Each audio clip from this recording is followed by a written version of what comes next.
up, guys?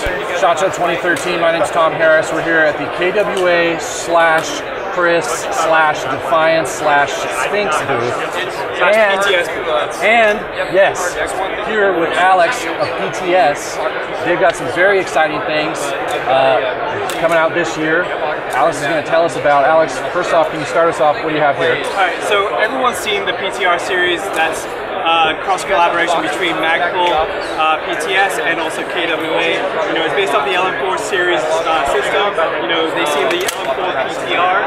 Really, really proud of it. I use this for my training myself, and it's such an awesome platform that is just reliable, and everyone just kind of responded so well to. Right. You know, that we were like, let's continue on this vein, and so. You know, we were talking about it, and once we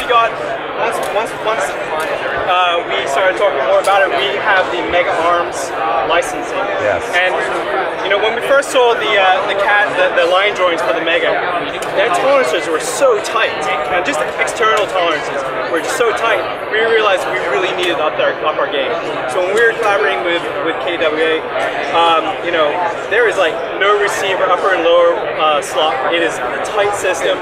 The other thing new for this year is that this is a one-piece upper receiver, because the previous LM4 and PTR series were three-piece. Actually, new for this year, I believe KWA is moving forward with a one-piece sometime this year. But that was something that we really pushed for, and we really heard a lot of the consumer feedback as well, was that they wanted to see an upper receiver. And we are, just like KWA, everyone, we're all very, very open to user feedback, because that's how we learn. Right. And so we were like, we need to keep forging ahead, keep evolving our systems, and with the Mega Arms, one-piece upper receiver. Other things that will be addressed will be the bolt release with the charging handle, because before it was just simply with a paddle. That's something that, you know, in terms of manual arms, was really, really important. When I was saying, let's look at how like a real AR-15 works. The slack on the first stage of the trigger will be addressed by the time this releases. Awesome. And may I just take this from absolutely, you? please do. Drooling over it. It's going to be a hard anodized upper and lower receiver coating. So it's really, we're really upping our game. You know, KWA did a really incredible job listening to feedback from both us and from the consumer. You know, we just really wanted to make sure that people feel like we are trying to present to them a real training tool. Right. Just to cover some of the other areas, I don't know if this is the Rainier arms? So this is the Rainier arms, which is derived from the Samson rail system. This is exclusive to PTS. Now, right now, this is Rainier arms. Whether or not it's going to be when it goes to production, still Rainier arms is going to be up for debate. Obviously, right now, Mega had been making monolithic uppers for a really long time. LMT had a patent that finally passed through. So because of that monolithic patent that they had made it so that Mega can no longer make their monolithic upper receivers. Okay. So when we realized that, we were like, okay, we need to be proactive about dealing with the situation. So we still have the AR-15 upper and lower as a stand upper and lower. Whether or not we're going to go with the Rainier Arms rail for the Mega Arms guns is still something that we're trying to figure out. We're talking to Mega. They are making their own rails. So chances are, by the time this goes to full-on production, we will have a Mega Arms rail on the gun to go with the Mega Arms upper receiver. Okay, very cool. Another thing, just to point out, you've got some Magpul furniture on here. If you didn't know already, PTS and Magpul are very good friends. Very good friends. And so we can probably expect to see this, at least a little bit of For the Mega furniture. Arms guns, I would definitely say that we'll probably see some type of Magpul PTS type stock handguard. Oh no, sorry, not handguard, but stock and pistol grip. Whether or not it will come with sights is still to be debated.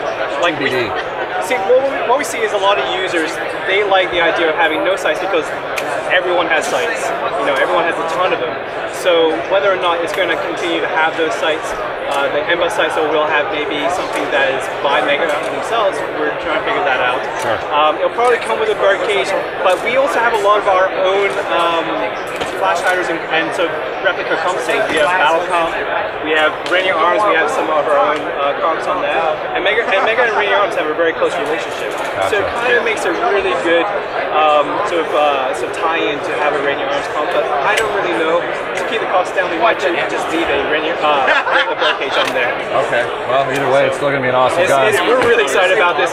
Other things that we got coming out this year. Well, if I could just, before we move on, you didn't mention the skeletonized trigger, but I did notice that online there's a lot of people that are interested. And this is, if I could just steal your thunder, this I believe is the Mega Arm standard trigger, right? It is. It's not just a regular. I don't know how long Mega Arms were trigger. making the skeletonized trigger for, but you know, like within the last year, I have seen it on their site. It is standard for the AR-15 type guns. It's a very, very nice looking trigger. I don't know if there's much functionality beyond the aesthetics, but we definitely want to make sure that by the time it goes to production, the reset for me when I'm using a two-stage trigger, kind of like what these LM4 type, PTR type triggers are, I need to be able to know when my trigger is going to break, but also need to know how to take up the slack on that trigger. Right. And right now, this is not completely fixed and dialed in, but that is something that KWA knows is a high priority for us. You know, we looked at the LM4, we're like, this is a really great start. There are certain things that we want to have happen that by the time it goes to production, we are going to be moving not only the Mega Arms and the PTR series, but also LM4, because we really want to make sure that people have what we feel is a solid training tool so that they can supplement their real steel training with something that is economical. And we all know that, you know, in the US, the price of ammo is just skyrocketing right now. You know, you leverage Airsoft versus that. A lot more LE guys, a lot more mill guys are really, really interested in this. So we're really excited about it. Sweet. Well, we got more guns to look at, but we're going to cut from here, go to another video. Keep watching on our channel here. Subscribe for all your updates. We'll be here all week. Alex and I are going to be back in just a moment with more videos, more guns. Very excited stuff. SHOT Show 2013.